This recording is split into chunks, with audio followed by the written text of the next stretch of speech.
Assalamualaikum warahmatullahi wabarakatuh. Salam sukses berkah. Kita akan membahas mengenai sabar. Aduh, berat banget, aku harus sabar gitu.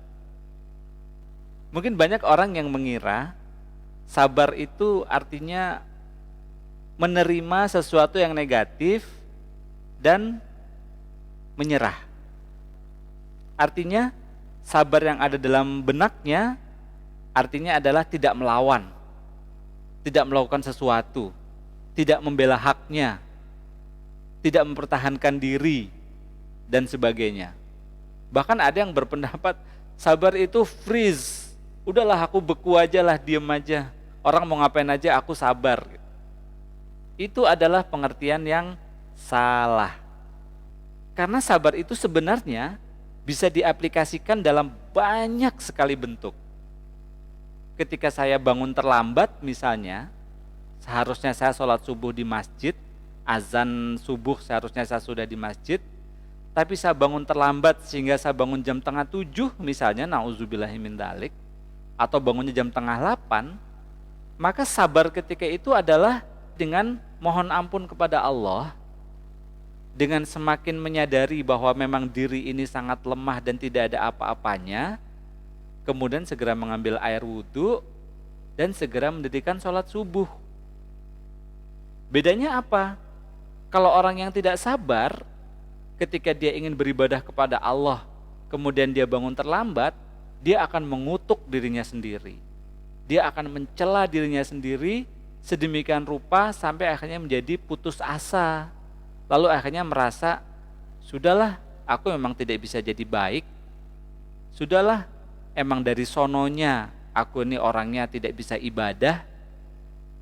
Kata-kata menyerah semacam itu menunjukkan ketidaksabaran. Sedangkan kesabaran adalah orang yang melakukan segala sesuatunya sesuai dengan kehendak Allah. Misalnya tadi, sudah azam, sudah kemauan kuat untuk beribadah kepada Allah, tapi ternyata diberi oleh Allah diuji dengan bangun terlambat. Ya sholat subuh, sambil berusaha besok sholat subuh tepat waktu di masjid, kalau bisa datang ke masjid sebelum azan, agar bisa mendirikan sholat sunnah fajar, yang katanya lebih baik daripada dunia dan seisinya.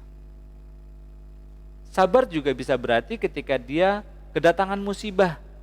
Seorang anak yang ayahnya meninggal atau ibunya meninggal misalnya, maka anak yang sabar, dia akan mengucapkan innalillahi wa inna ilaihi roji'un.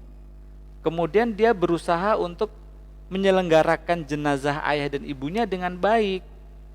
Mungkin dia memanggil kiai, mungkin dia memandikan sendiri, maksudnya memandikan sendiri dengan orang lain, tapi dia sudah bisa memandikannya begitu ya, bersama dengan saudaranya gitu. Atau apapun yang dia lakukan, tapi artinya ketika menerima ujian itu, yang ada dalam hatinya adalah dia ridho. Dia tahu ayahnya bukan miliknya, ayahnya adalah milik Allah. Dia tahu temannya adalah bukan miliknya, teman yang meninggal adalah milik Allah. Dia tahu anak yang dicintainya, anak yang begitu lucu, imut, itu bukan miliknya tapi milik Allah. Sehingga ketika anaknya dipanggil oleh Allah, dia bersabar. Itu sabar dalam arti menerima. Ada lagi sabar dalam arti berjuang. Sekarang bulan Agustus, kita ingat pada bulan ini beberapa puluh tahun yang lalu, 75 tahun yang lalu, ada proklamasi kemerdekaan. Proklamasi kemerdekaan itu menunjukkan bahwa kita sabar dijajah. Kok sabar dijajah? Iya, sabar dijajah itu artinya kita menerima bahwa kita memang dijajah, lalu yang harus kita lakukan adalah melawan. Yang harus kita lakukan adalah memproklamasikan sendiri kemerdekaan kita. Konon, sementara negara lain menunggu penjajahnya memberikan kemerdekaan sebagai hadiah, para proklamator kita, para pendahulu kita memilih untuk memproklamasikan sendiri kemerdekaan Indonesia. Itu contoh kesabaran juga gitu. Kita menerima bahwa kita memang dijajah, tapi kita harus melakukan sesuatu. Kita melawan. Perlawanannya itu lama sekali. Penjajahan Belanda 350 tahun. Penjajahan Jepang 3,5 tahun. Untuk ukuran manusia, mungkin kalau bangsa lain bukan bangsa Indonesia yang sabar, sudah menjadi budak. Sudah tidak ingin melawan lagi. Sudah tidak ingat apa itu kemerdekaan.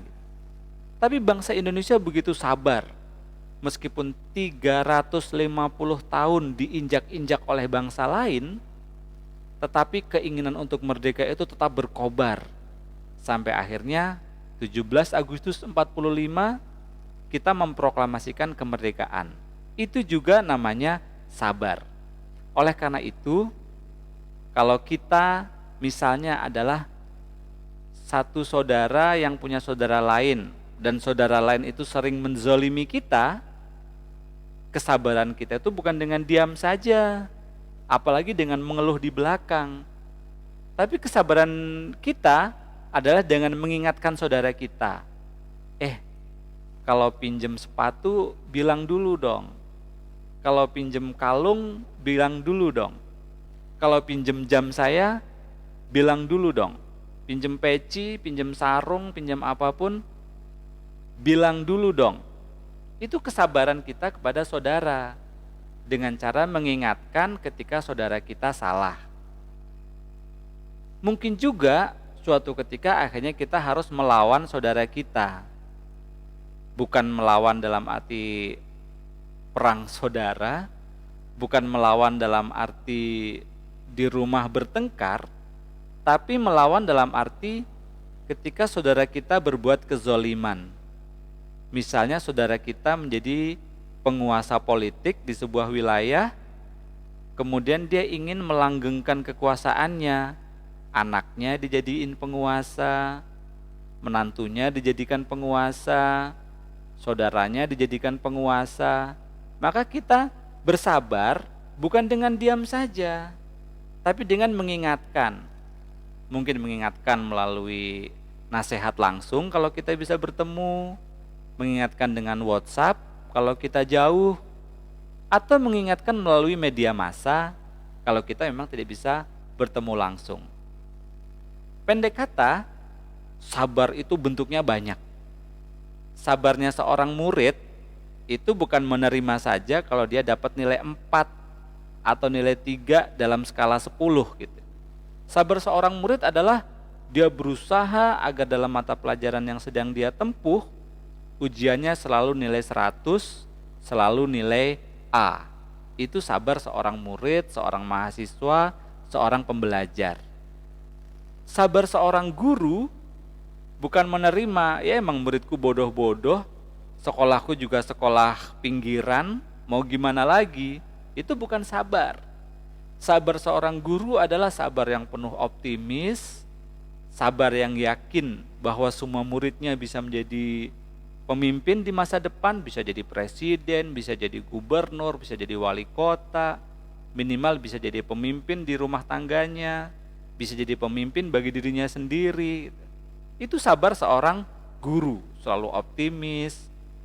Meskipun muridnya sekarang nakal sekali, meskipun muridnya kalau dibilangin jangan merokok, malah sengaja merokok di kelas, di atas meja, sambil mengepulkan asapnya ke arah sang guru gitu. Guru yang sabar adalah guru yang selalu berusaha mendidik dengan baik. Murid yang sabar adalah murid yang selalu berusaha belajar dengan baik. Orang tua yang sabar adalah orang tua yang selalu berusaha membentuk anaknya menjadi anak yang baik. Memanjakan salah, menindas juga salah. Sabar itu tengah-tengah di antara keduanya dengan tujuan yang pasti, yaitu pendidikan. Membuat anaknya menjadi pemimpin, membuat anaknya menjadi mandiri, membuat anaknya menjadi cerdas, membuat anaknya menjadi takwa, membuat anaknya menjadi mahir dalam segala hal. Sabar sebagai orang tua. Sabar sebagai adik, bagaimana dia kepada kakaknya. Kalau kakaknya penindas, dia berusaha untuk mengubah kakaknya supaya tidak menjadi penindas. Kalau kakaknya lemah, dia berusaha menguatkan. Kalau saudaranya autis, saudaranya mental illness, apapun yang dia peroleh dalam bentuk persaudaraan, ada bentuk sabarnya. Misalnya, 2 orang saudara, yang satu idiot,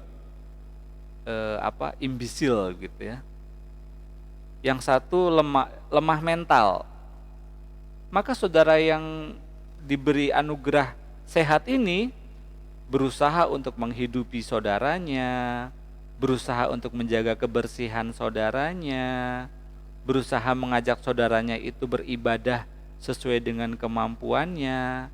Itulah yang namanya kesabaran saudara. Jadi sabar itu begitu luas. Ada kesabaran rakyat kecil. Apakah rakyat kecil itu tidak boleh menegur pemerintahnya misalnya? Enggak. Rakyat kecil harus menjadi rakyat yang mandiri, yang kuat, dan yang berusaha meluruskan pemerintahnya agar selalu menjadi pemerintahan yang adil, yang tidak zolim. Sabar menjadi murid, sabar menjadi adik, sabar menjadi kakak, sabar menjadi ayah, sabar menjadi ibu, sabar menjadi eyang. Jangan sampai eyang-eyang tapi masih maunya gaya muda melulu gitu ya. Sabar menjadi pejuang, sabar menjadi orang yang ditindas, sabar menjadi prajurit. Semua itu membutuhkan kesabaran, tapi bentuknya beda-beda. Menyerah bukan sabar. Sabar itu adalah sebuah tindakan aktif, yaitu kita berusaha menerima apa yang ditakdirkan kepada kita sambil berusaha melakukan yang terbaik yang bisa kita lakukan. Itulah sabar. Salam sukses berkah. Wassalamualaikum warahmatullahi wabarakatuh.